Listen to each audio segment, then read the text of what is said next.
All right, I got a serious question for the Pan-African community. And just like in my previous video, FBA Pan-Afrikanists caught in the crossfire.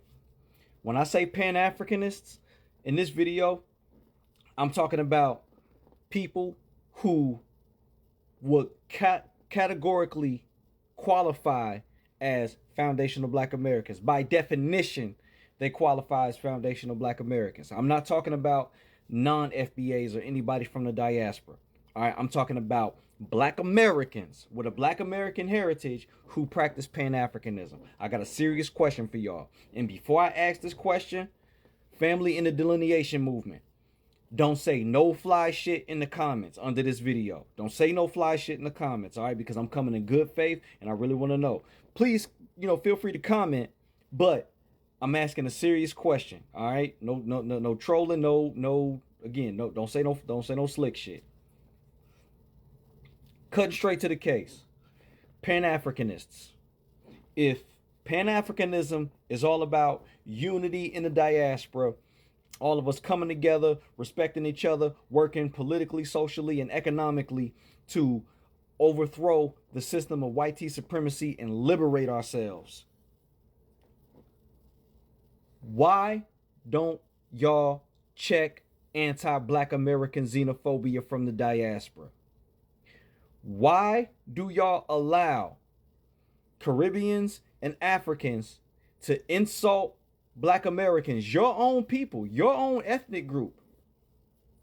Why do y'all let that slide? That's one. And then two, not only do you let it slide, when we, especially the delineation movement, as foundational Black Americans, when we jump up to defend ourselves against these insults and even some of these actions by these non-FBA tethers, y'all don't back us up.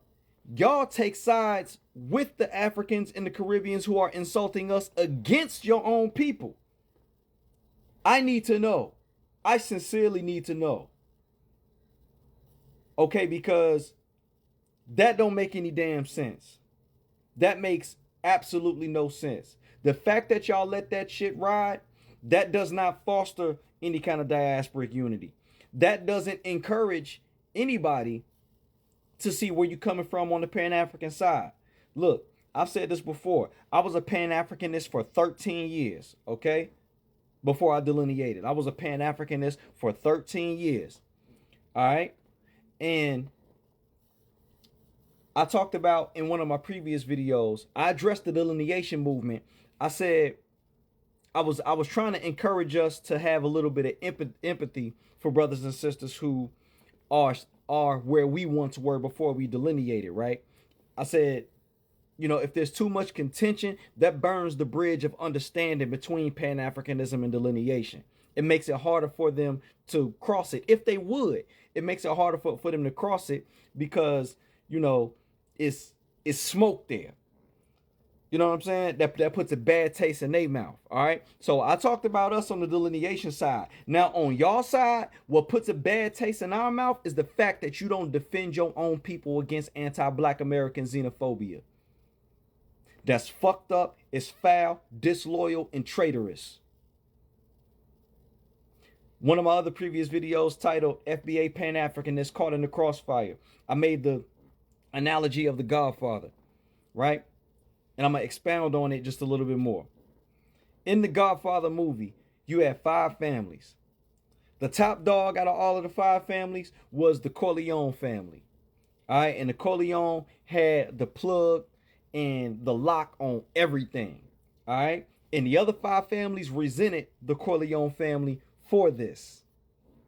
All right, now, mind you, all of the other 5 families, except I think 1, were Italian. But let's just for the sake of this, they were all Italian, just like we all Black, right?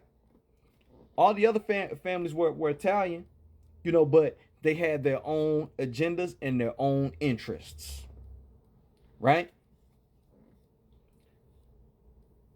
The Corleone family is like Black America, all right?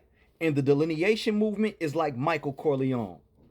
standing on business, protecting the family, protecting our assets, and protecting our interests at all costs. And ain't finna let nobody step on us. All right? Now, mind you, this includes you, Pan-Africanists who happen to be foundational Black Americans. This includes you, not your few friends that you got in the diaspora. No. This includes you. All right? But while the delineation movement is moving like Michael Corleone, y'all move like Fredo Corleone. And if you've ever seen The Godfather, you know what happened to Fredo and you know why. Fredo ended up getting his subscription canceled because he was moving and speaking against the family. Okay? Now, mind you, that's theatrical and figurative. All right, I'm not suggesting or encouraging any kind of harm to come to anybody, any real harm to come to anybody. But that's the dynamic, though. You know what I'm saying? We protecting our heritage as Black Americans. All right, an ethnic group which you are still a part of, even though you practice Pan-Africanism. You're still, like, when we say we defending us, we talking about you too.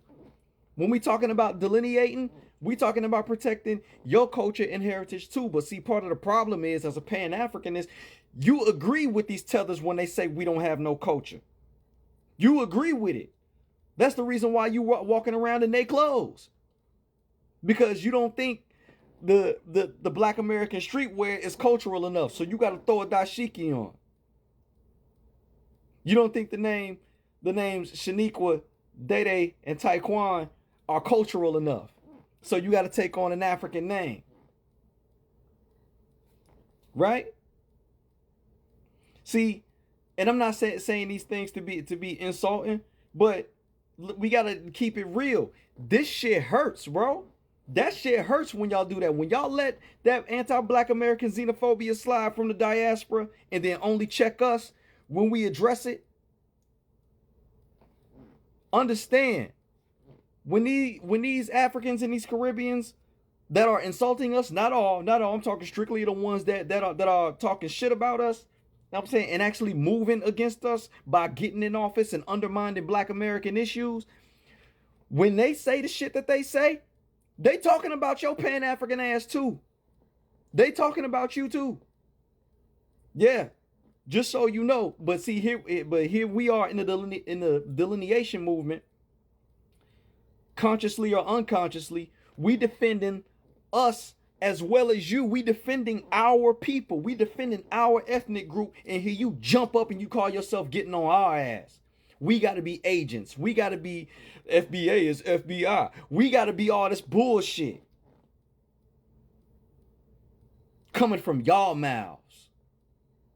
This one thing coming from the tethers, fuck what the tethers say. But this shit, the type of shit that's coming from y'all mouths.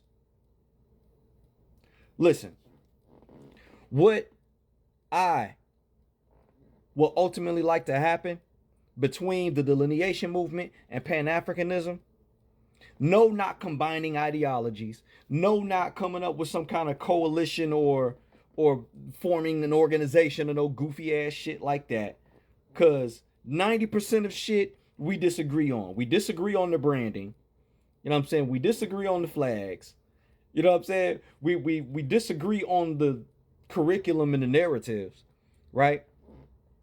But things we can agree on is certain issues that need to be addressed in the community. So if whether it's somebody who is on the Black American tip or somebody who's Pan-African, if one of us is having like a gun violence reduction initiative or program, we should be able to stand in that space and support each other and it'd be no kind of problem. If it's some kind of food drive, we should be able to stand in that place with no kind of problem.